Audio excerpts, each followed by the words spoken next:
Hello friends, स्वागत करती हूँ आपका हमारे चैनल कंपेयरिंग वर्स में।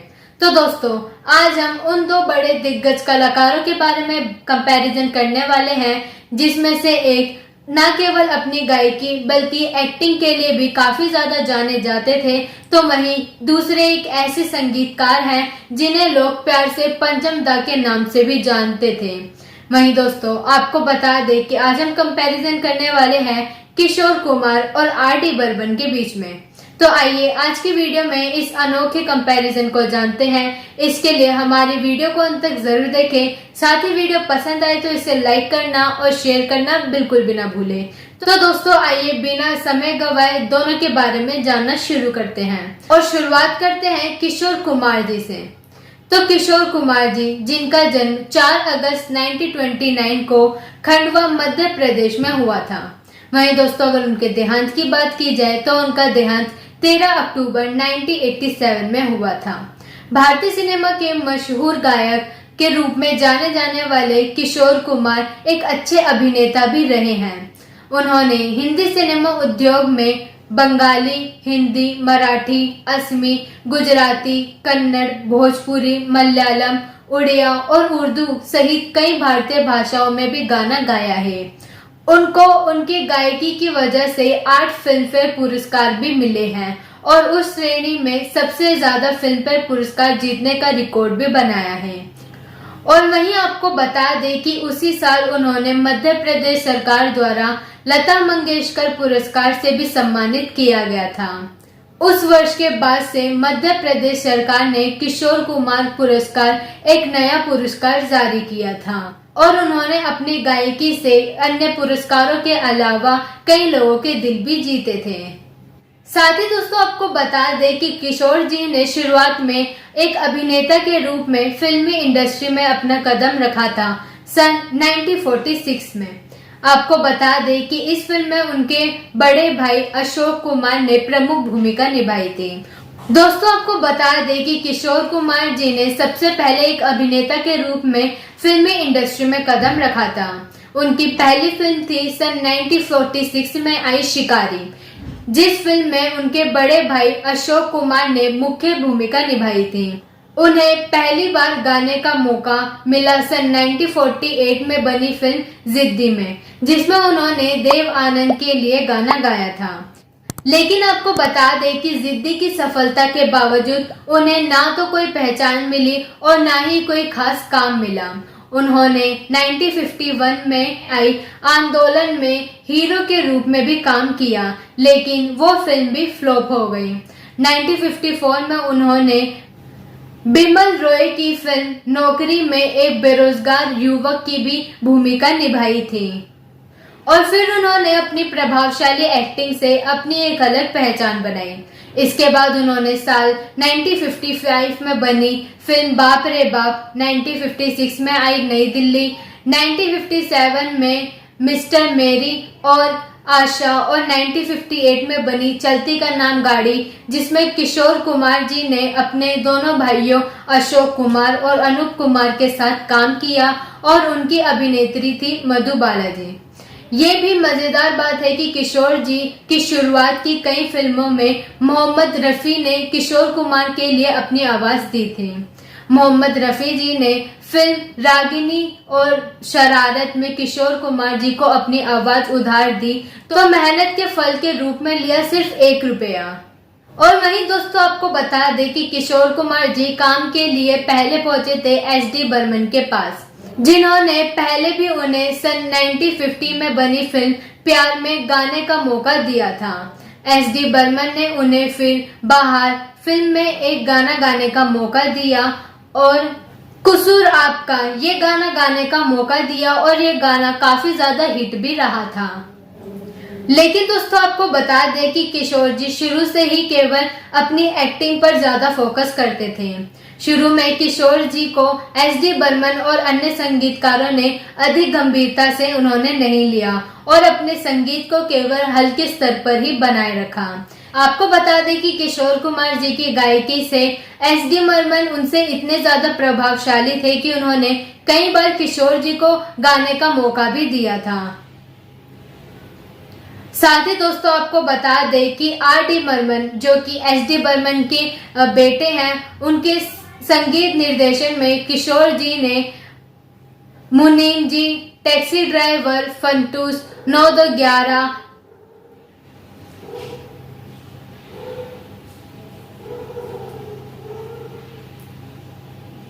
और गाइड जैसी कई बड़ी फिल्मों में भी आवाज दी और उन्होंने जैसी कई बड़ी फिल्मों में भी उन्हें अपनी आवाज देने का मौका मिला।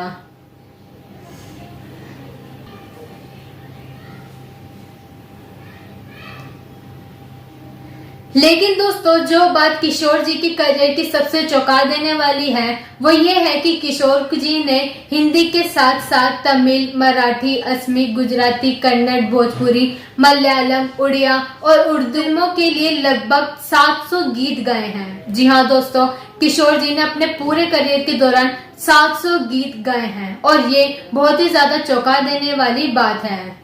और दोस्तों ना केवल इतना बल्कि किशोर जी ने कई ऐसे सुपरस्टारों को भी अपनी आवाज दी है जिनकी आवाज से उनकी फिल्म में और भी ज्यादा चार चांद लग गए थे। चाहे वो हो राजेश खन्ना या फिर कोई भी अन्य अभिनेता, उन्होंने अपनी आवाज से फिल्मों में और भी ज्यादा जान फूकी है। लेकिन संगीतों के अलावा किशोर जी की कई ऐसी फिल्में भी थी जिसमें उन्होंने अपनी एक्टिंग से कई लोगों के दिल भी जीते थे। और वहीं दोस्तों उनकी इन्हीं फिल्मों में से कुछ फिल्मों के नाम हम आपको बताने वाले हैं। तो दोस्तों उनके करियर में वैसे तो कई सारी फिल्में शामिल है, लेकिन कुछ के नाम हम आपको कुछ बताते हैं, जिनमें शामिल है कौन जीता कौन हारा, चलती का नाम जिंदगी, पड़ोसन, हाय मेरा दिल, प्यार किए जा, लड़का लड़की, दूर गगन की छाओं में, मिस्टर एक्स इन बॉम्बे, हाफ टिकट। और दोस्तों किशोर जी ने अपने करियर के दौरान कई सारी फिल्मों में संगीत और अपनी एक्टिंग स्किल्स तो दिखाई है, जिसमें उन्होंने एज अ डायरेक्टर भी काम किया है। आपको बता दें कि उनकी अभिनय की कई फिल्में हैं जिसमें से आपने कुछ फिल्में देखी भी होगी। चाहे उनके करियर की सबसे पहली फिल्म शिकारी की बात करें या फिर सबसे आखिर की फिल्म कौन जीता और कौन हारा। वैसे तो आपने कई फिल्मों में उनके अभिनय का काम देखा ही होगा, लेकिन कुछ फिल्में ऐसी भी हैं जिनमें उन्होंने एज अ डायरेक्टर भी काम किया है। और वो फिल्म जो कि किशोर कुमार जी के निर्देशन में बनी सबसे पहली फिल्म थी वो थी सन 1964 में आई दूर गगन की छाव में। फिर 1971 की दूर का राही, 1974 में बनी बढ़ती का नाम दाढ़ी और 1982 की चलती का नाम जिंदगी। ये वो 4 फिल्में थी जिसमें किशोर जी ने एज ए निर्देशक काम किया था। आइए किशोर कुमार जी के बारे में तो हमने काफी सारी बातें जान भी ली और काफी सारी बातें सुनी भी। आइए अब बात करते हैं आर डी बर्मन जी के बारे में। तो दोस्तों आर डी बर्मन जी, जिनका पूरा नाम राहुल देव बर्मन है, उनका जन्म 27 जून सन 1939 में हुआ था और वहीं उनका देहांत हुआ था 4 जनवरी 1994 में। आपको बता दें कि हिंदी फिल्मों के प्रसिद्ध संगीतकारों में से एक थे आर डी बर्मन। इन्हें पंचम या पंचम दा के नाम से भी पुकारा जाता था। मशहूर संगीतकार सचिव देव बर्मन यानी एस डी बर्मन और उनकी पत्नी मीरा के ये इकलौते बेटे थे। आपको बता दें कि आर डी बर्मन यानी पंचम दा जी ने कुल 18 फिल्मों में अपनी आवाज दी है और न केवल संगीत का बल्कि उन्होंने 2 फिल्मों में अभिनय भी किया है। सन 1965 में आई भूत बंगला और 1969 में आई प्यार का मौका। ये 2 फिल्में थी जिसमें हमें आर डी बर्मन के अभिनय को देखने का मौका मिला था। और वहीं इसके अलावा हमने बताया कि उन्होंने कुल 18 फिल्मों में अपनी आवाज दी है। आर डी बर्मन कोलकाता में जन्मे थे। कहा जाता है कि बचपन में जब वह रोते थे तो पंचम सुर की ध्वनि सुनाई देती थी, जिनके चलते उन्हें पंचम के नाम से पुकारा जाने लगा। कुछ लोगों के मुताबिक जब अशोक कुमार जी ने पंचम जी को छोटी उम्र में रोते हुए सुना तो कहा कि ये पंचम में रोता है। तब से उन्हें पंचम के नाम से जाना जाने लगा। इन्होंने अपनी शुरुआत शिक्षा Ballygunge government high school Kolkata से ली है। बाद में उस्ताद अली अकबर खान और बाद में उन्होंने उस्ताद अली अकबर खान से भी कई सारी चीजें सीखी।